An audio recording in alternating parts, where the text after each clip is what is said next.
Okay.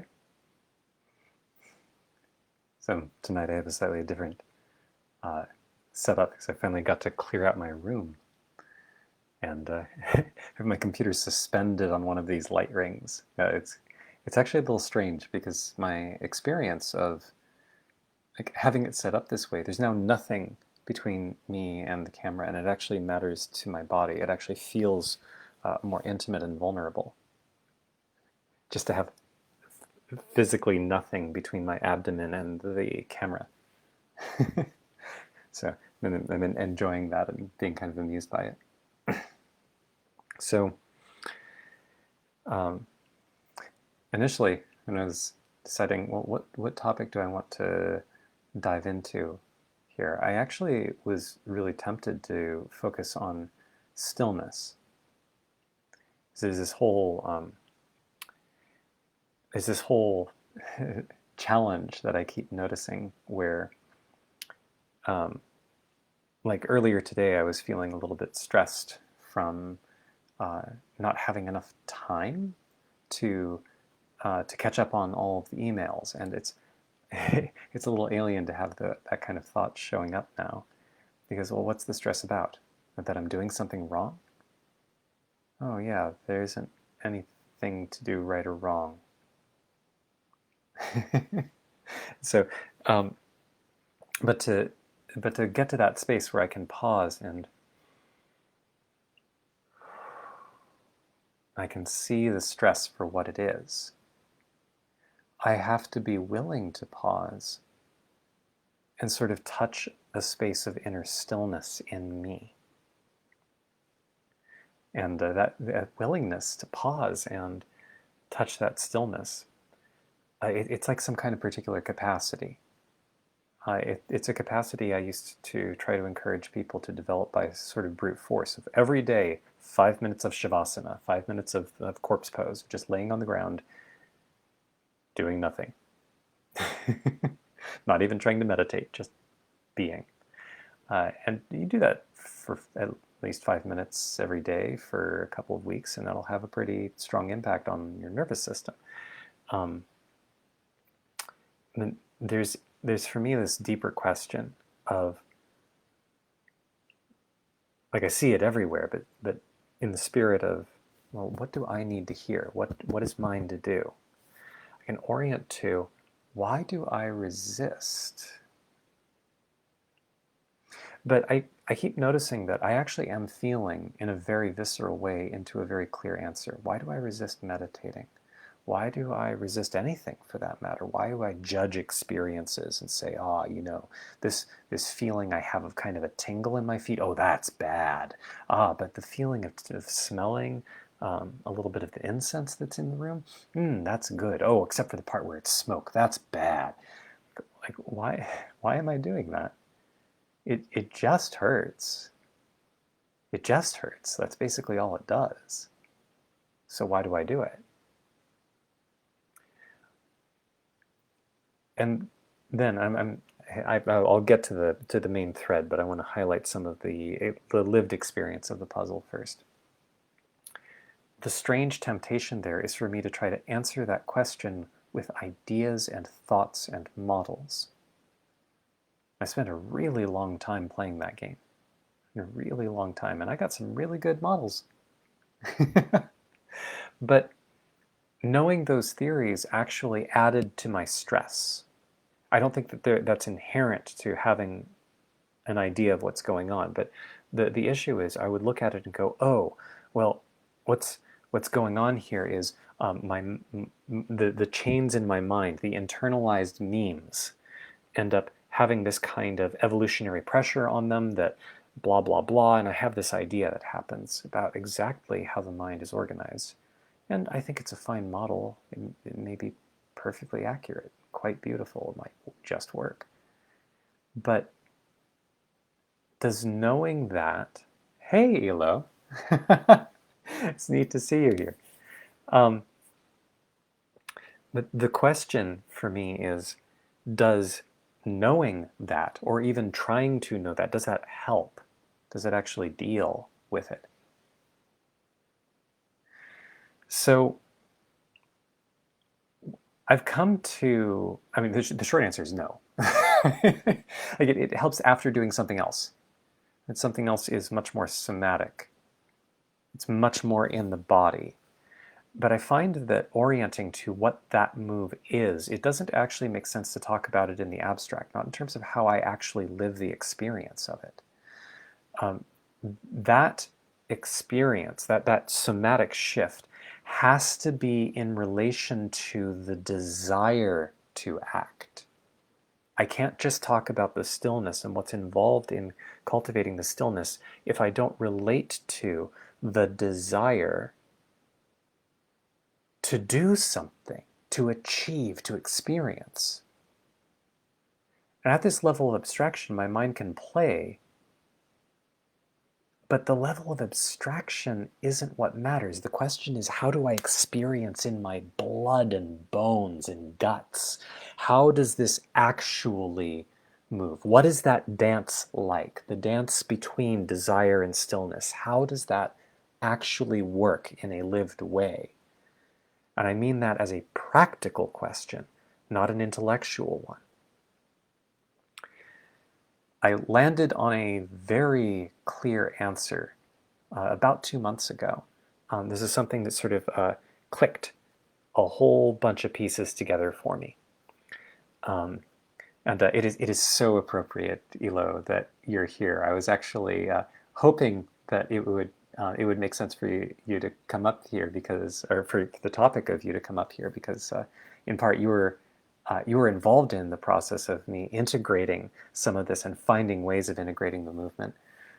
For everyone else, I wanted to give a shout out to Elo here, and I'll tag him later. But he had actually stepped out of his way to coach me through an energetic technique that was very useful for me in moving some of the energies in my body.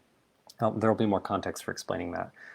But basically, he just dropped everything and said, "Hey, let's have a video chat." I pinged him, not knowing who he was, and he just suddenly said, "Hi, let's chat. Let me teach you this thing." So I'm still benefiting from that, and I'm very grateful to you.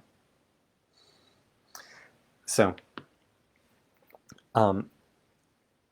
but the actual key piece that sort of dropped into my lap was this recognition that the actual lived experience, at least for me, although I feel like I now have super goggles, like I can see everything everywhere in these terms, and it makes a lot of things make a lot more sense about the human condition. It's like a keystone, like something that put together a whole bunch of pieces for me. The essence of it is that this dance between stillness and desire is the erotic dance. That's not just a metaphor. Cool, thank you, Ela. So that's not just a metaphor. It is a metaphor, but there's something vividly important about the fact that this metaphor is grounded in erotic cultivation as a lived, embodied practice. So what does that mean? Okay. So there's, so the keystone I got was actually an energetic sense from someone. I'm thinking specifically of Kim Anami, who did a beautiful job of taking a bunch of fragments I was familiar with, but she put it together with a kind of spirit that I found relieving and very clarifying and right.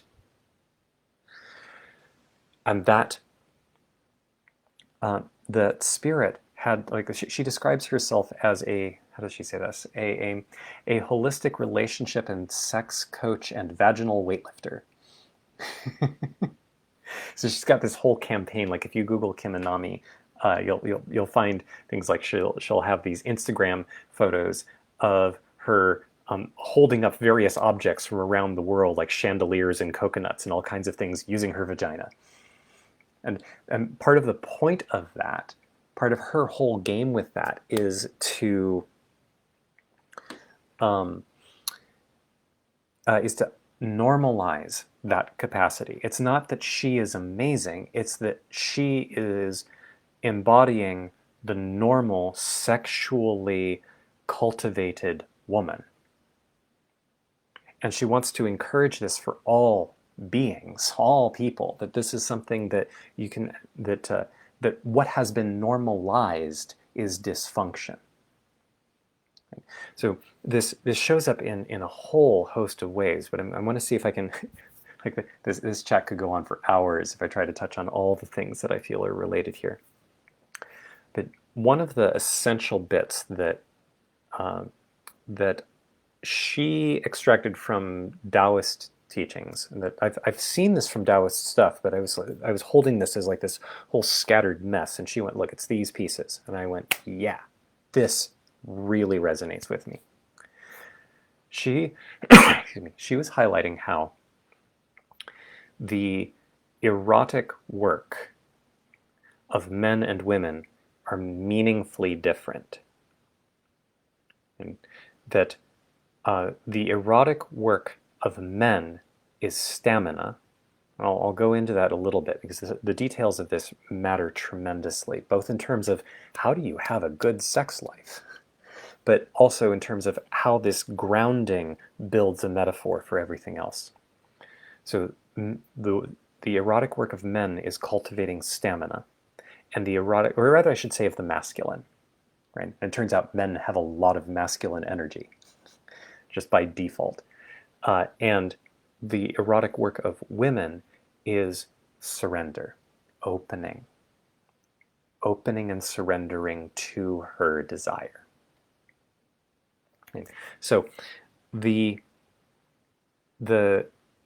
one of the so you can map this to what I was talking about before in terms of cultivating stillness and honoring the desire to be and to exist and to do things in the world. But again, it's too dry at that level. That's not something that really embodies, that doesn't empower.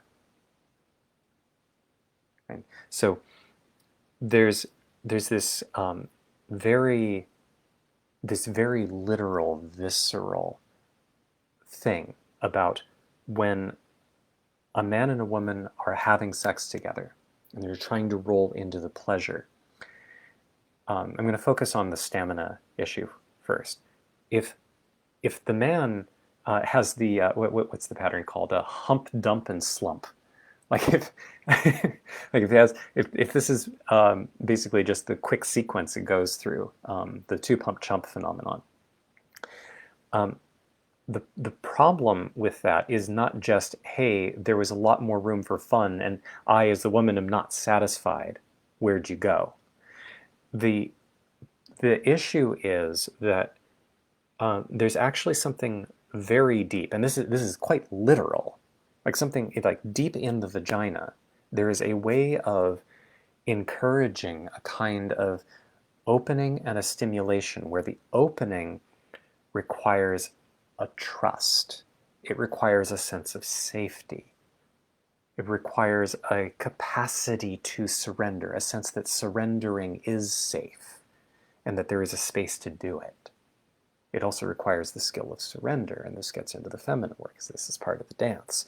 But if that depth can be cultivated, there are types of orgasms and types of orgasmic bliss that become accessible from penetration inside the vagina that can have a comparable effect to taking psychedelics.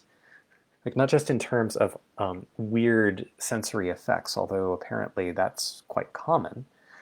I don't know how common, but like it's not unknown. But it's utterly life transforming. It moves trauma, and it opens up energy pathways, and it creates more capacity for bliss. Kim Anami talks about how you can tell the difference between an underfucked woman and a well-fucked woman. And that has to do with the capacity for her to own and radiate her desire and her satisfaction at her own existence. And in Kim Anami's opinion, this is closely related to whether the woman is having deep vaginal orgasms regularly, ideally daily. That doesn't strictly require a man, but if a man is involved, then there's a dynamic that becomes super important, which is that if the man has the hump, dump, slump pattern, then he demonstrates in a visceral way that the woman's body can experience and receives, like literally receives, like this gooey mess, receives that this man is not going to be there for her if she starts to open up these really tremendously deep, sensitive parts of herself. Literally, physically, but also emotionally, energetically, in the act of fucking. That this is not something, like if she does that, her hotness or might turn him on too much and he'll jizz and fall over and fall asleep. So what happens if she's in the middle of trauma processing? Like something really deep from her childhood comes up and the guy falls asleep while she's in the middle of it. Not safe. So my impression is that the sort of scorn and disappointment that women feel, that women often feel toward a guy who has problems with premature ejaculation, which is, it's actually just a question of the guy not, some combination of, well, basically not having done the stamina work. I'll touch on what that means in a bit, but like, so if she can tell that about this guy, which is hard to miss, right, then there is this disappointment that he is unavailable, not just in that moment, but as a quality of who he is and how he is embodying himself and how he is showing up as a man. He is not embodying the capacity of space holding that is needed for the two of them to come together, quite literally, and also energetically, emotionally, to be able to have this deep, deep dance together. That there are places that she cannot go with him, that she can't lead him to. That there's an openness that cannot happen. And feminine energies, which generally women have more of, do not tolerate that.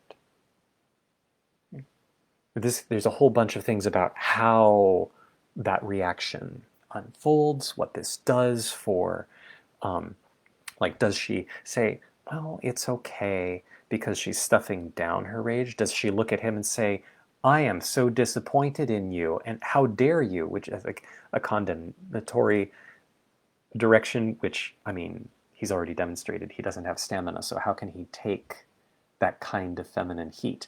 Like, so there's this additional frustration of what do you even do with this, right? So there's so much that I can say here, but let me zoom in on this question of what's going on with stamina. I see you were saying, ugh, I had this experience of shame when I was about 19 or 20 that shifted me into the work. Yeah. Yeah. Yeah, I'm glad that's resonating. Yeah, I've encountered quite a bit of the shame with this too. And part of the frustration as a man is that erotic education in this culture is abject shit. I think for reasons I described in August, but I didn't tie it to this stuff very clearly because I wasn't thinking explicitly along these lines. But I think that erotic education is bad accidentally on purpose. It's bad for men and women. It's terrible across the board. And I don't think you get there just by teaching sex positivity or teaching about condoms or birth control. Like that has nothing, well, not nothing, but that doesn't even begin to touch on what it means to work with erotic energy and to be sexually awakened. So, yeah, what it meant for me when I would receive this kind of feminine disgust and disappointment and what are you and what kind of jizz just went into me from this, and I want to be compassionate, but like receiving that and not having any clue what to do, not just in that moment, but in general, because it seems to me like the male experience is, well, if you have that problem, it's just a hard problem to struggle with. No, it's not. It really isn't. It's a matter of simple ignorance. The information very much is out there. It's just hard to pick out. And this is, I want to see culture shift away from this. I don't feel like this is my main mission. This is not the center of what I do, but I actually wouldn't be too surprised if I end up emphasizing this in a bunch of whatever programs I put together, because this is huge. This is like where all fuel comes from, where the capacity to not give a fuck by giving fucks well. Where does that capacity to break down things that aren't aligned and to stand up against things that do not make sense come from? It's not from the head. So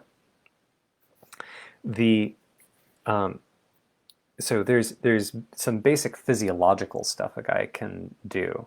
I'm trying to figure out how much to go into this, because I'm not trying to make this a teaching thing about that. I'm trying to guide towards something that I've been seeing vividly about my own consciousness and my own spiritual work that is exactly about this dance. It's exactly about this. It's very much about me. It has to do with the whole bit of everybody has masculine and feminine energies in them.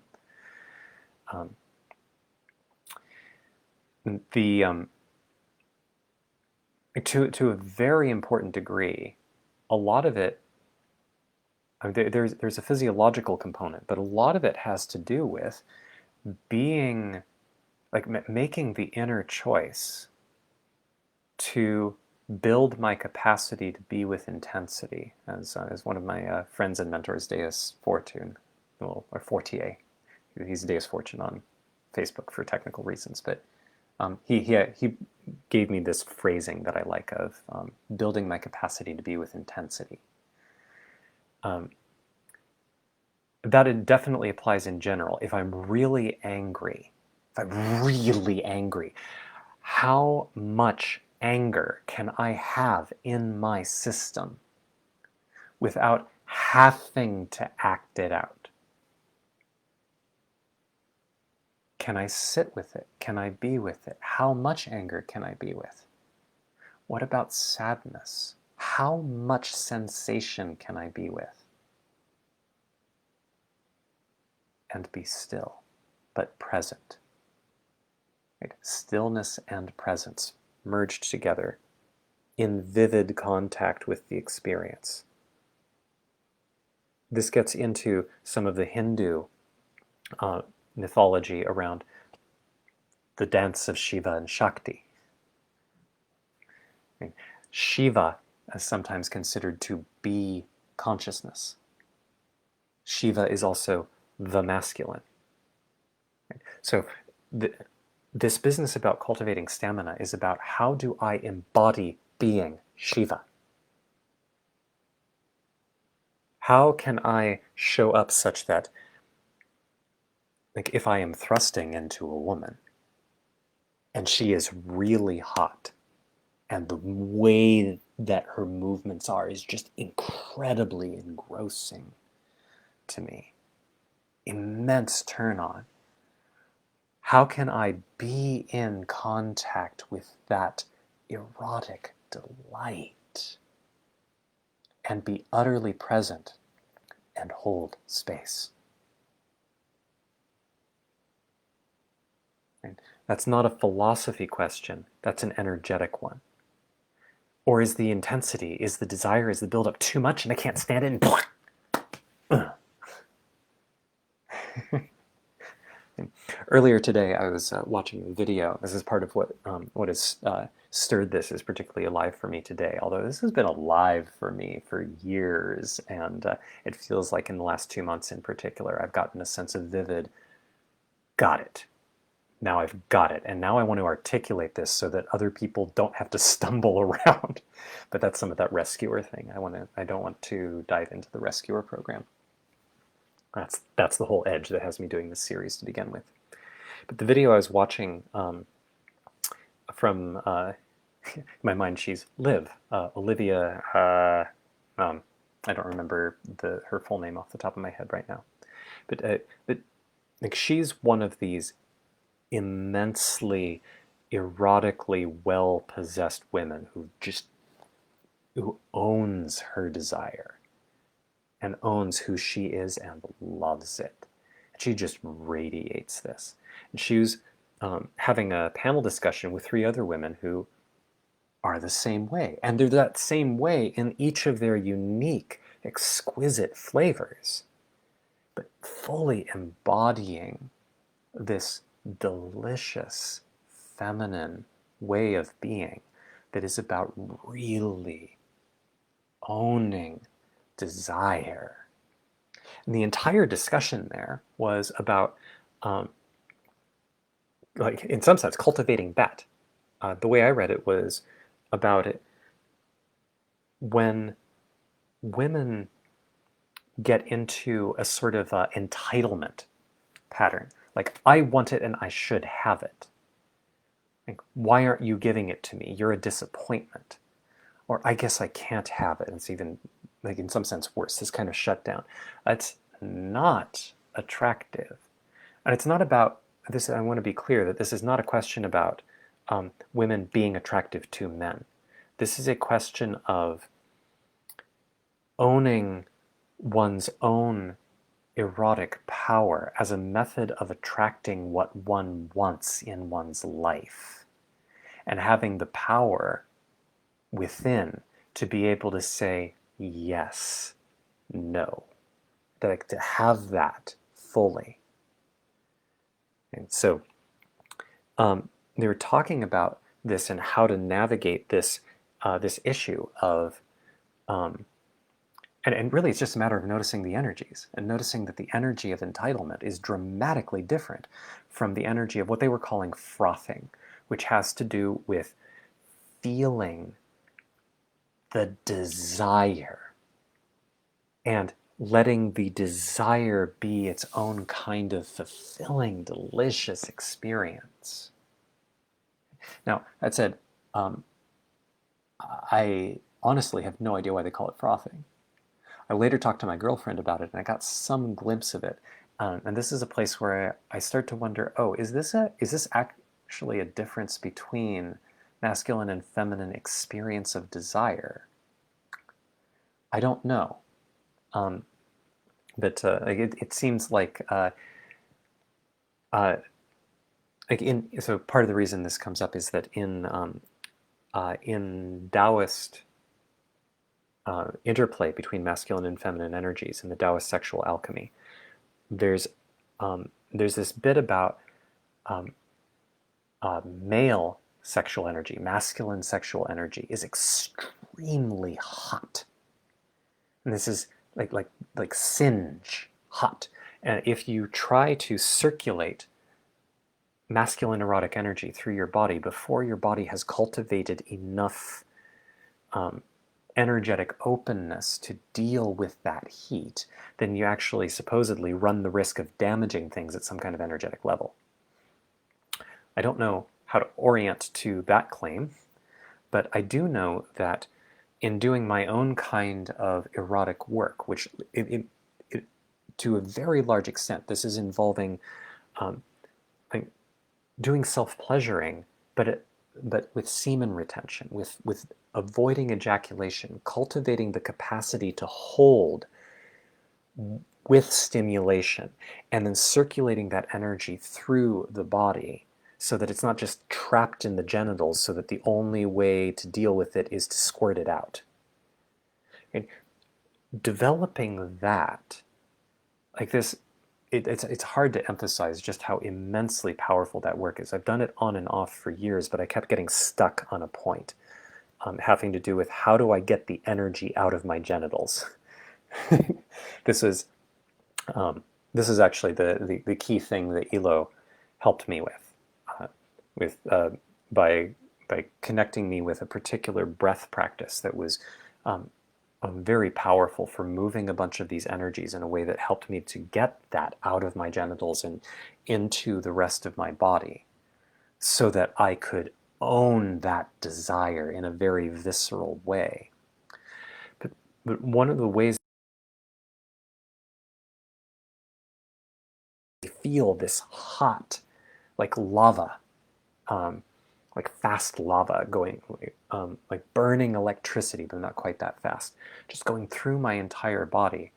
And I would have to choose to stay with it in order for it not to rev my mind up with, I'm so horny, so horny, I have to, how do I, and then just like go off and jack off or something. Right? It's like there's some sort of impulse in me that can't stand it, and that is what the heat is burning away in the process of helping me to embody being Shiva. So, in listening to these ladies talk about frothing, and there was one particular point that I thought really exemplified the way in which this erotic work very literally shows up. Like, yes, it's a metaphor, but it's also literal, and it's like it's the grounding of the metaphor in the visceral, physical, erotic desire, the capacity to be turned on all the time, which for men largely seems to have to do with the willingness to be with really wanting sex, really wanting the woman, and being able to be with that and to feel that desire with a sense of withness to it. For the women, it seems like the general thing is a willingness to surrender to the desire, to acknowledge it in themselves and let their bodies ring with that want. These two are extremely similar in a very important way, but they're also really different in a really important way. The difference between allowing and holding.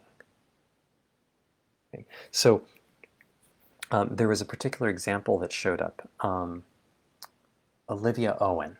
I think Olivia Owen was her name. A particular example that showed up was around, I'm remembering the feel of the example, and I'm trying to get the detail.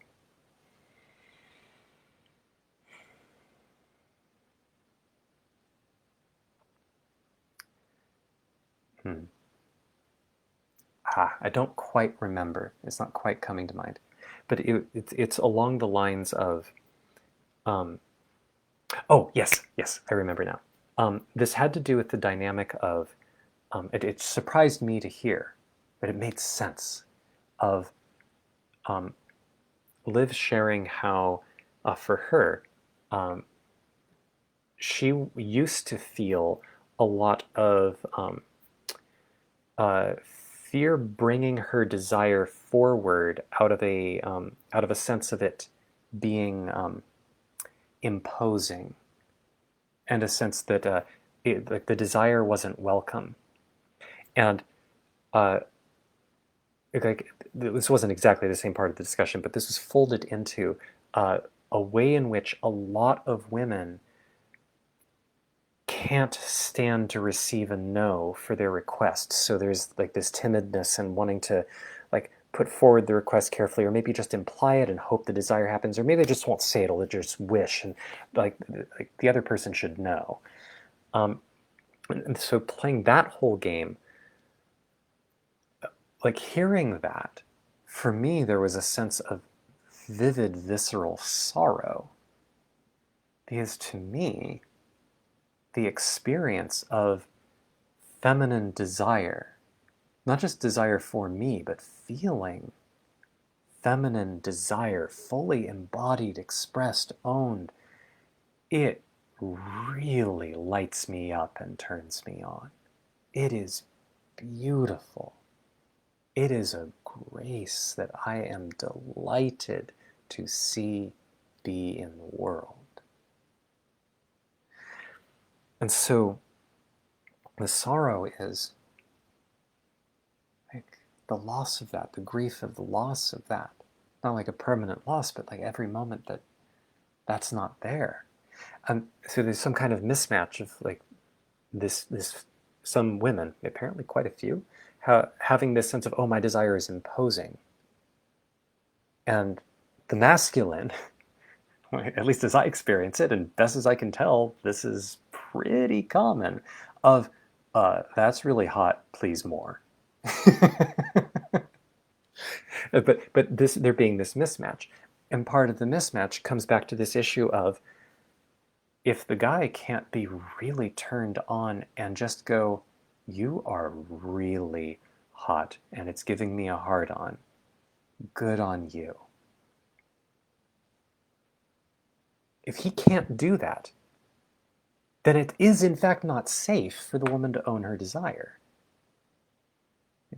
But the key the key place I was looking at for this is also in the terms of the metaphors, that the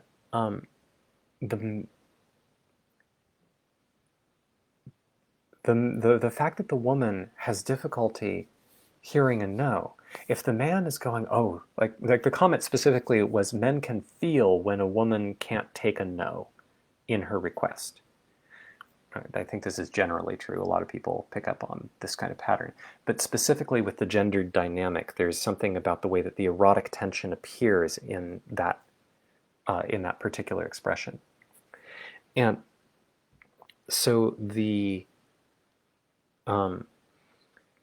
issue is that if, like, from the guy's side, from the man's side, it seems to me that the answer from holding stamina, from holding space, is to be able to say, I feel your belief that you can't hear a no. That's bullshit, and I'm not going to play into it. I don't like the experience that I'm about to have by saying the no that is true for me. I don't like the experience that I expect to happen from your reactions.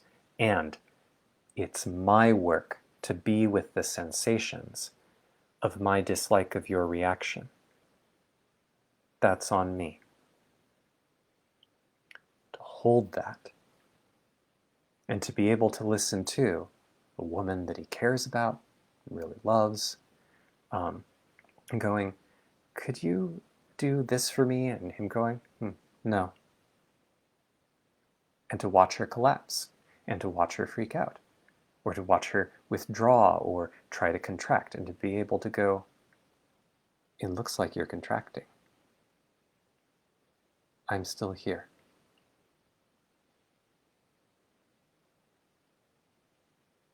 Right? So there's this whole dance that I've been trying to emphasize, this masculine and feminine energies, but also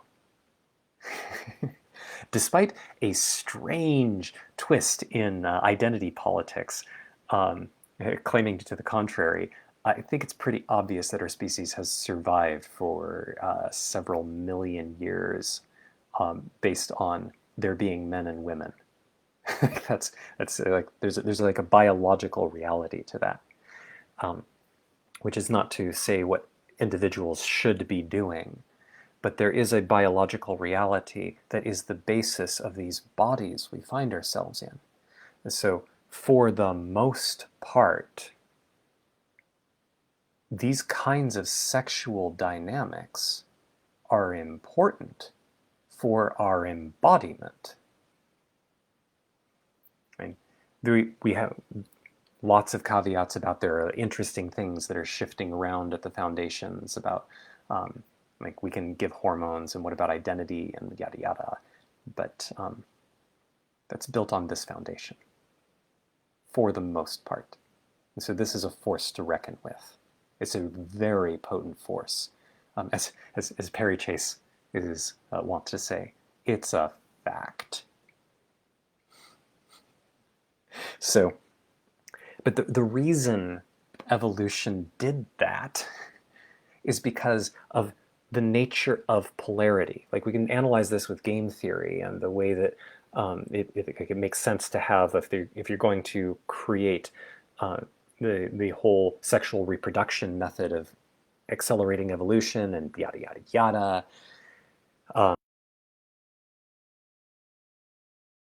Various kinds of species, and of course it's complicated, but for the most part you have the one that receives the seed and has the kid grow inside them or lays the eggs or something like that, and you have the inseminator.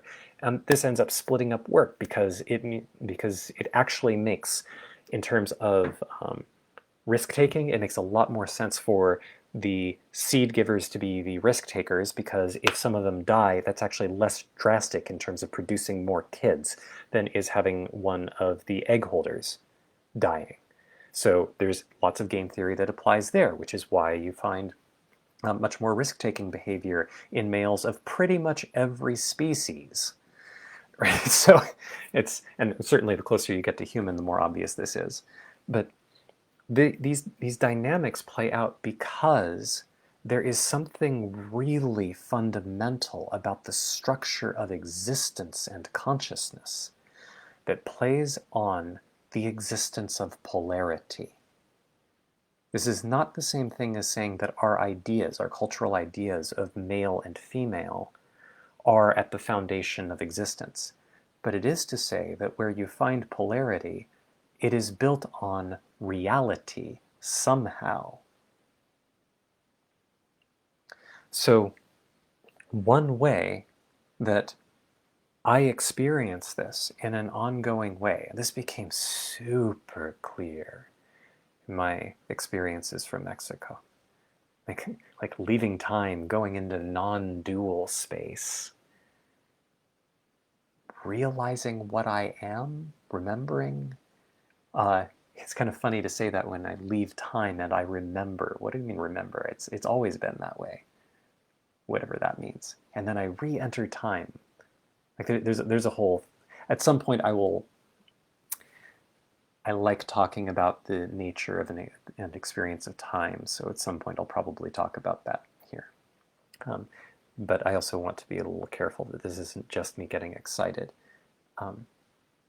Is there's yeah, in fact, I'm noticing this way in which I've sort of revved up and I have all these ideas I want to share. And part of the point of my work here is that I want to stay connected and to prioritize the connection while I share.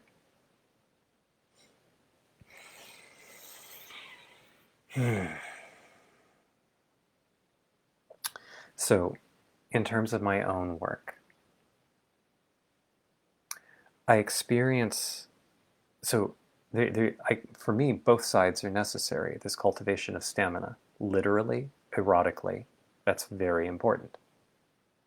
I find that acts as a foundation for all of my spiritual and meditative practices. Well, not a foundation exactly, but it's like a major, major fuel, like alchemical fire. And also the feminine work. Second, because I embody masculine energy much more readily than I embody feminine energy, which means that the failings of the masculine are much more powerful and the resources of the masculine are much more available. So cultivating that and using that as a context to orient to feminine work gives me what I need to cultivate feminine energies in myself within the holding of masculine integrity and stamina. It's been a big strategy in the background for me for quite some time, not quite as explicitly as it is now, but I was emphasizing more the rigidity and discipline and follow-through, not recognizing where those come from. Now I can clearly see where they're coming from. Coming. Anyway. I have this relentless pun engine in the back of my head. So the cultivation of stamina definitely has the raw physiological thing going for it. But there's also, I keep forgetting the scrolling doesn't automatically happen here, so I see there are more comments. But this is relating to what am I doing with my conscious awareness? Am I being with or am I distracting? How present am I? And how willing am I to let the pieces of me that aren't in alignment with contact, unwavering contact? How willing am I to let all the pieces of me that are in the way of doing that burn and die?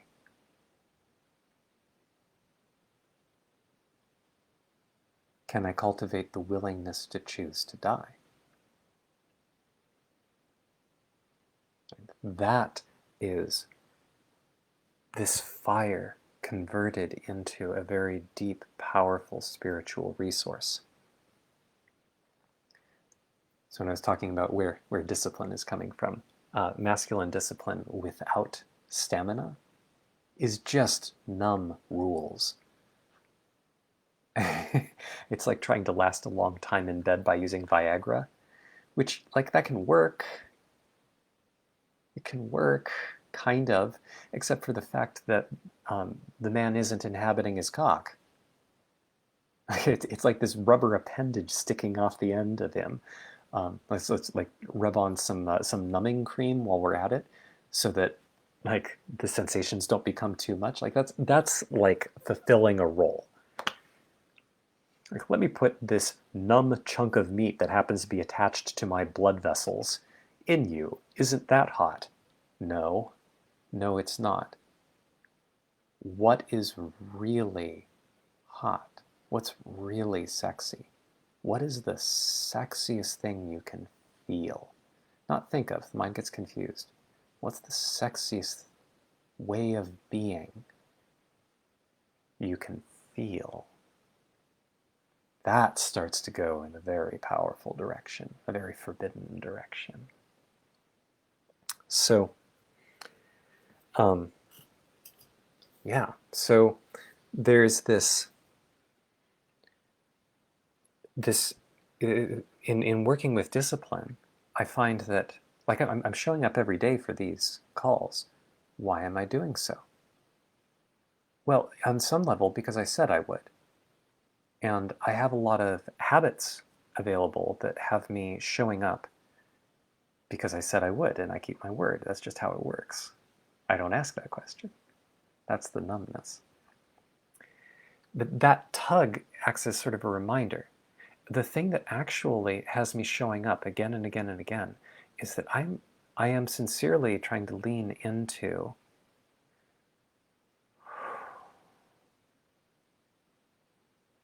how do I show up, really show up in absolute sensitivity, in absolute contact, utterly here. That's not an intellectual question. It's a spiritual practice. And I know that in the course of doing this, I'm going to say things that are meaningfully wrong, that are energetically wrong. There's going to be things in me that I haven't looked at, that I haven't owned, that I'm ignoring. And I'm going to come forward and say stuff that's going to really trigger people and really upset them. Sometimes I'm going to say things that are going to trigger people because I'm speaking the truth. And I'm speaking the truth in a direction that others aren't looking. But that's on them. Their reactions, even their upsetness, that's on them. That's their business.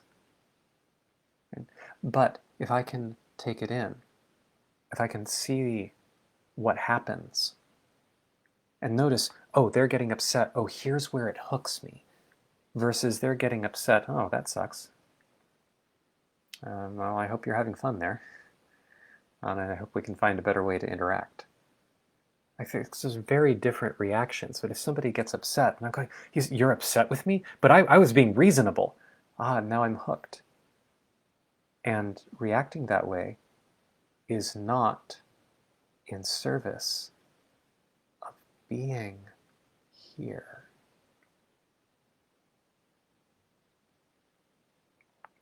So it's not actually just mechanical rules or a discipline that has me showing up for these calls every day. It's an emergent phenomenon. What's actually having me show up is that I intend to show up as fully for my own growth as I can.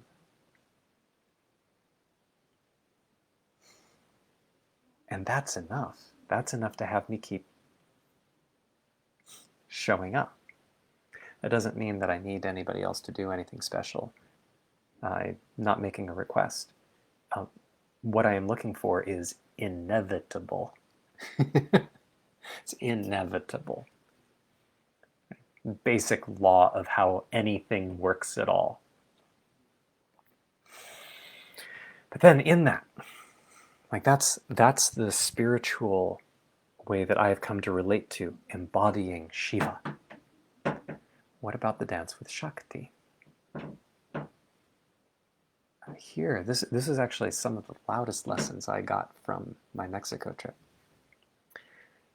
This business of really, really loving this experience. And it's not just a matter of duty. It's not just I am in devotion like a machine. No, there's nothing mechanistic about it. This is wet and delicious and exquisite, and I am alive, and I am in this body. There's a way in which I experience. It's like all sensation, all of this is the feminine. This is Shakti. And the consciousness is Shiva. That's me. That's all me. But those are the thoughts. Aren't those wonderful thoughts? This is the unconditional approval of all of experience and the surrender to this experience, this moment, the opening, the invitation to myself, to all of being, of this life as Michael. This one. Oh, yum. So what I experience in this dance is being really present for this ecstasy, but staying present for this ecstasy. Rolling and finding all of these little places where, oh, I think I'm this personality. I'm this attitude. I have these beliefs and I care about them. I have this model of this whole wise knowing thing. This is my thing. And then something comes and knocks me on my ass because that's not holding the integrity, the unwavering presence of Shiva. That's getting the whole thing mixed up. That's creating a kind of numbness there. And the world isn't going to put up with it. So I find myself getting exhausted, or I find myself getting embarrassed, or I find myself getting in my own way, trying to convey, like, no, this is important. Here's this idea. Don't you understand? It's an amazing idea. You should believe it. Should you? Should you even be listening to me?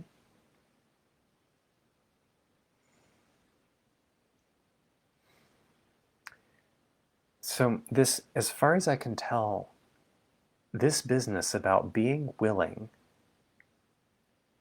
to pleasure my cock without ejaculating and being with the intensity of that. That practice is like the ground dirt that goes all the way up the chain to non-dual bliss. I don't claim to fully understand it, and I don't need to. Understanding is one of those fun games that I can play. An incredibly useful game. Maybe. It sure seems useful. I enjoy it. I love it. I love what this mind does as this beautiful gift. It is just so wonderful to see what it does. And but this is so many steps down the chain. So many steps. All of the power, freedom from what I experience is the ecstasy, the erotic ecstasy, not just as a metaphor, but this is literally lived, of this dance of Shiva and Shakti, this dance of the masculine and feminine, and acknowledging, boom, here I am, in time, in flesh, watching things happen. I seem to be a guy. What does that even mean? Why is that polarity so strong? Well, I don't have to have deep philosophy. I can just recognize this is a resource and a challenge. And it means that when I orient to women, I can see this same dance. And I can recognize, oh, you want me to embody Shiva so that you can embody Shakti, so that I can embody Shiva, so that you can embody Shakti. To me, there is something immensely exquisite about that. Absolutely exquisite. And very transformational. But it's gotta be. It's gotta be. For me, definitely. And from what I can tell, maybe for everybody. But definitely in me, it's gotta come from this place that is deeply owning the immense power of eroticism, of sexuality, of the delight of the fuck, all the way down, and letting that full owning with present contact burn straight through every hint of shame about this truth. So there's a piece of my work. Yeah. And to feel if there's anything else to say there.